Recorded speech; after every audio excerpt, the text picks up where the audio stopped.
আমি তন্দ্রা, আমার চ্যানেলে সবাইকে স্বাগত। ঠিক দুপুর 2:30 হবে খাওয়া দাওয়ার পর। বারান্দায় একটু দাঁড়িয়েছি, পড়ন্ত রোদ।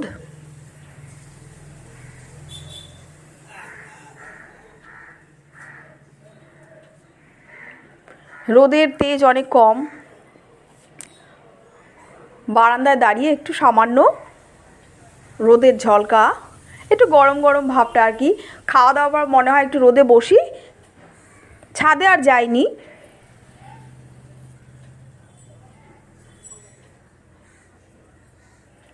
বারান্দা থেকে রাস্তাটা দেখো কেমন দেখাচ্ছে।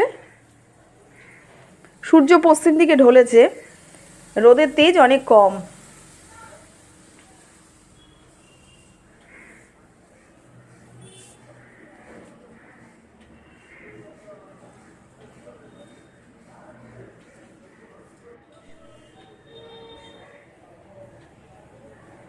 ছাদের ওপর বারান্দা, ছাদের ওপরে আমি কি দেখাচ্ছি জানো, আসলে পাখি দুটোকে দেখতে পাচ্ছি না। দুটো চড়াই পাখি আছে বারান্দায়, ওপরে এসে না বসে। হতে পারে দুপুরবেলা বলে হয়তো এখন দেখতে পাচ্ছি না, ঠিক সন্ধে হবে ওরা চলে আসে। রাস্তায় ওখানে পাশে প্রচুর সাদা বালি ফেলেছে,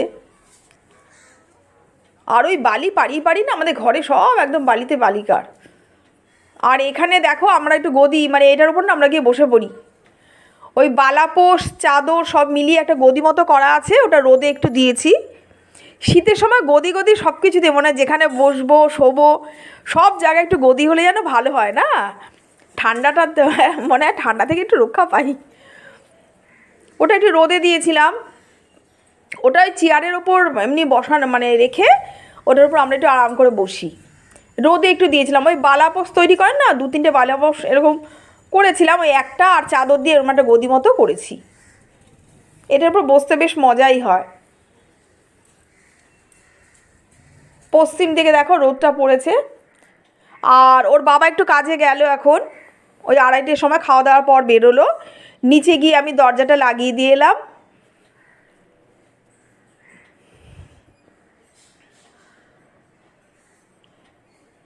চলে আসবে হয়তো কিছুক্ষণের মধ্যে।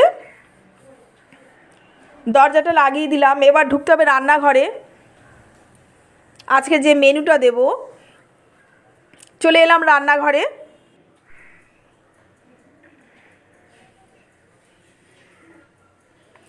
আজকে আমার রান্নার যে মেনুটা আছে, কারণ শুক্রবার দুপুরের দিয়েছি এটা আমি, এই খাওয়া দাওয়া বললাম তো 2:30টার সময়। আজকে আমাদের মেনু ছিল মুগের ডাল, ফুলকপির একটা তরকারি আর মুচমুচে বেগুন ভাজা।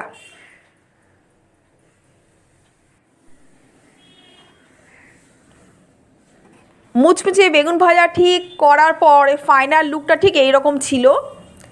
কেমন করে করেছি সেটাই বলছি। এর আগে আমি ফুলকপির পকোড়া দেখিয়েছি। আমি ঠিক ওইভাবেই পকোড়া বা ভাজাগুলো করি, মুখে দিলেই যেন মিলিয়ে যায়।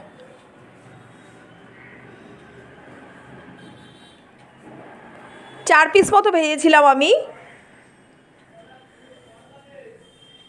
গরম গরম ভাতের সাথে এই মুচমুচে বেগুন ভাজা আর মুগের ডাল, ফুলকপির তরকারি, সাথে একটা ডিম ভাজা হলে আর কোনো কথা নেই, খাওয়া জমে যাবে। সবসময় মাছ মাংস ভালো লাগে না, না? 4 পিস বেগুন আমি নিয়েছি, আমি বললাম, নুন হলুদ মাখানো। সাদা বেগুন, শীতের সময় সাদা বেগুন ভাজা খেতে খুব ভালো লাগে। কালো বেগুনটা সারা বছরই পাই, কিন্তু শীতের এই সাদা বেগুন প্রচুর তেল টানে, এটা সত্যি, কিন্তু খেতে দারুণ লাগে। কী কী নিয়েছি বললাম, আমি 100 বেসনের যে প্যাকেট তার 1/4, 4 ভাগের 1 ভাগ বেসন নিয়েছি, কারণ এটা বেগুনই নয় যে ডুবিয়ে তুলবো, যার জন্য বেসনের পরিমাণটা অনেক অল্প লাগবে, বেগুনের ওপরে মাখাবো। 1/4 বেসন নিলাম, 100 বেসনের 1/4 নিলাম। 1 চামচ বেকিং পাউডার নিয়েছি। আমি ফুলকপির পকোড়াতেও দিয়েছি, বেগুনিতেও দিই আমি। একটা প্যাকেট ঘরে এনে রাখবেন, খুব কাজের, শুধুমাত্র কেকের কাজে তা নয়, এই বড়া ভাজতে গেলে দেবেন, দারুণ মুচমুচে হয়। 1 চামচ বেকিং পাউডার আর 2 চামচ পোস্ত নিয়েছি।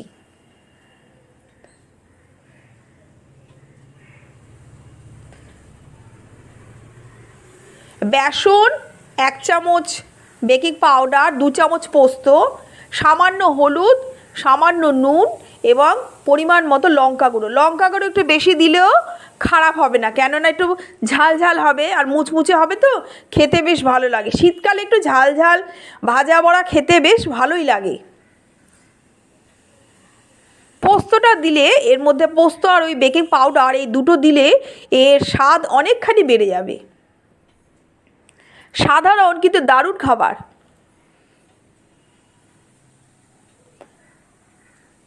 আমি এবার কিভাবে গুললাম সেটা দেখাচ্ছি। বেসনের যে ইয়েটা,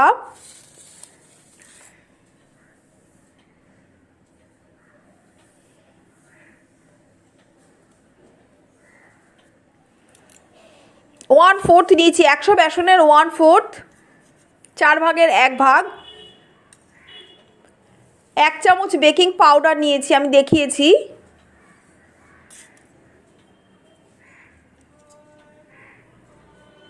স্বাদ মতো নুন, আমি বেগুনে সামান্য নুন মাখিয়েছি, এই জন্য এখানে মানে বেসন একটু পরিমাণ মতো দেবেন যেন বেশি না হয়ে যায়।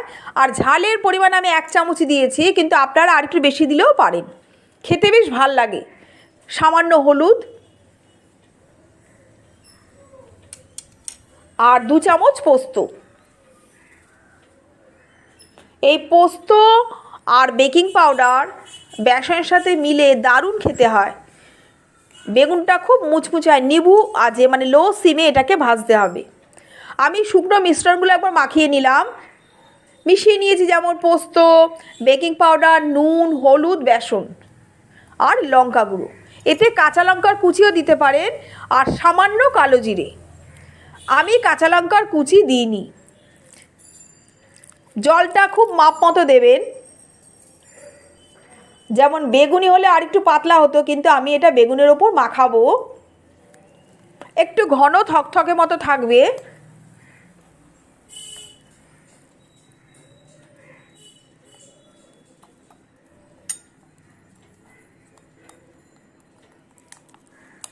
খুব ভালো করে জল দিয়ে আমি মিশ্রণটা মিশিয়ে নিলাম।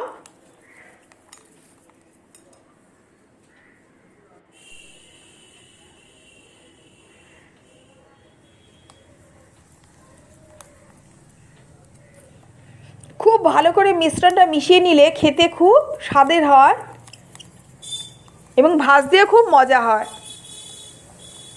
মিশ্রণটা খুব ভালো করে মিশিয়ে নিয়ে আমি কিছুক্ষণ রেখে দিয়েছিলাম। মিশ্রণটা খুব ভালো মতো আমি পাক দিয়ে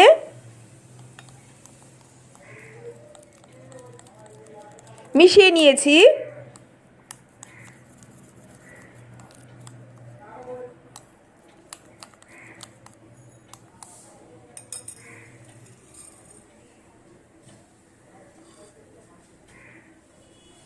বেগুনের প্লেটটা দিয়ে আমি এটা ঢাকা দিয়ে রেখে দিলাম কিছুক্ষণ।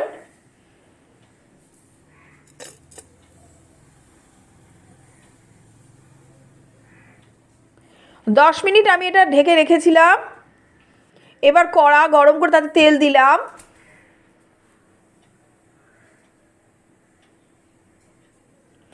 এই বেগুন ভাজাটা সর্ষের তেলে করলে সব থেকে সুন্দর হবে। সাদা তেলে আমরা মোটামুটি সব ভাজাভুজি করি, শরীরের পক্ষেও ভালো, কিন্তু বেগুন ভাজাটা আমি করেছি সর্ষের তেলে, খেতে খুব টেস্টি হয়, সর্ষের তেলে বেশি মজাদার হয়।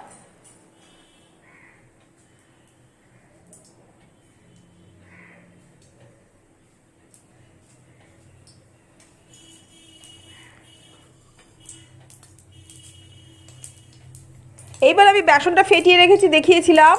বেকিং পাউডার, বেসন, পোস্ত, লঙ্কা গুঁড়ো, হলুদ, নুন আর সামান্য কালো জিরে দিলে দিতে পারে। এবার ওই মানে যেটা মিশিয়েছি তার মধ্যে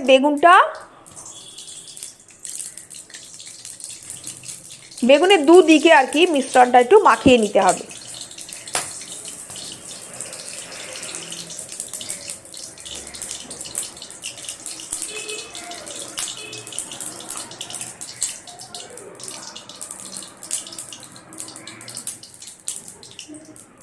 এবার ওই মিশ্রণের মধ্যে বেগুনগুলো মাখিয়ে মাখিয়ে আমি একটা একটা করে কড়ায় দিলাম। খুব পাতলা হলে কিন্তু মিশ্রণটা বেগুনের মধ্যে ধরবে না, একদম পাতলা করবেন না, ঘন ঘন রাখবেন। আমি সব কটা বেগুনে খুব ভালো করে মাপ মতো মাখিয়ে বেগুনগুলো সর্ষের তেলের মধ্যে খুব ভালো করে লাল করে ভেজে তুলব।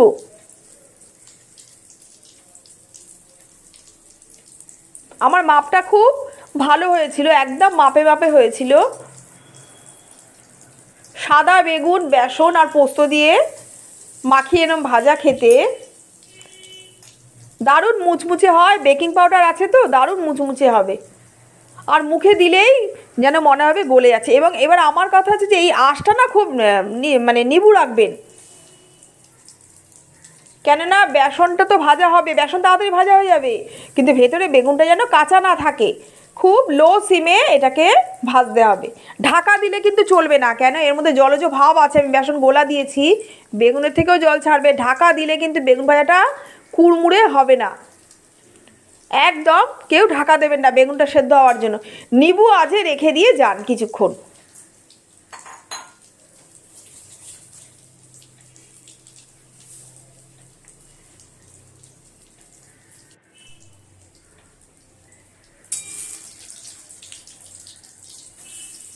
এক পিঠ ভাজা হয়ে গেলে আমি আর এক পিঠ উল্টে দিলাম।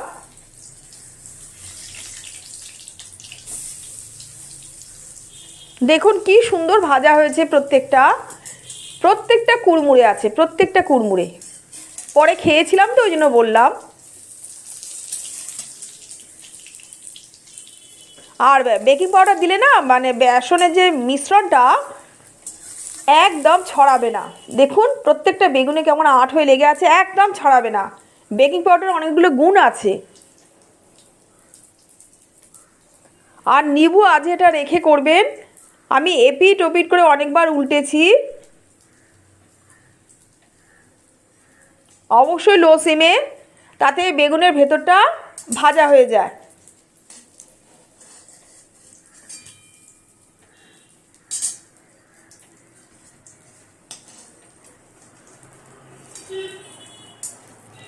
যখন ভাজা হয়ে গেল আমি এক এক করে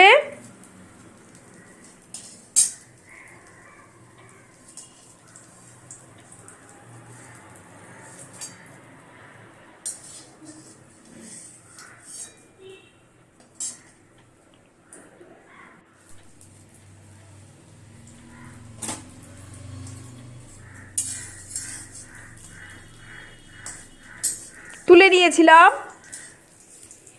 পরের দিকে আমি দেখিয়েছিলাম যে আমি একবার করে উল্টেছি, সেটা আমি আগে দেখাইনি, পরের দিকে দেখালাম। আমি একবার করে ওগুলো উল্টে নিয়েছিলাম, নিয়ে তারপর তুলে নিয়েছি। খুব মুচমুচে করে ভেজেছিলাম।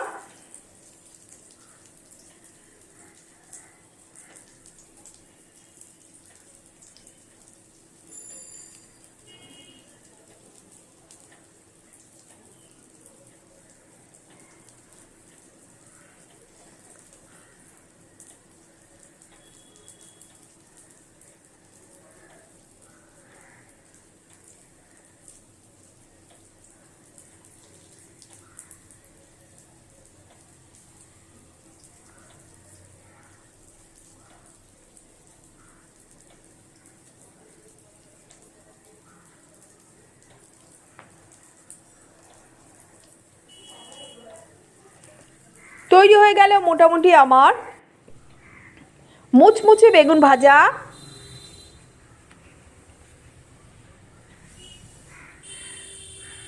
দারুণ খেতে হয়েছিল গরম গরম ভাতে। মুগের ডাল, বেগুন ভাজা, ফুলকপির তরকারি। শুক্রবার দুপুরে আমাদের এই খাওয়াই ছিল।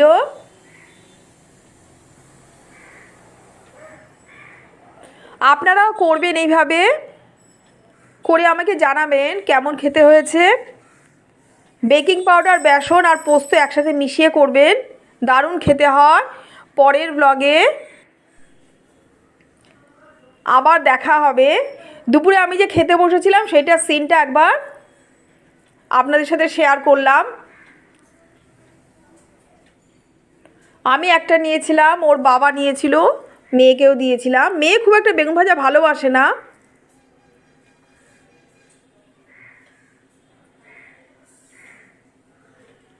গরম গরম মুগের ডালের সাথে এই বেগুন ভাজা দারুণ খেতে হয়েছিল, সেটাই শেয়ার করলাম।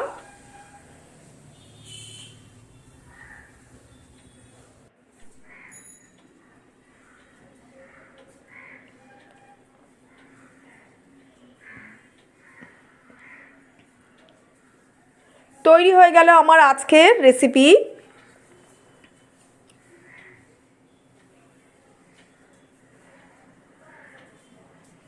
মুচমুচে বেগুন ভাজা।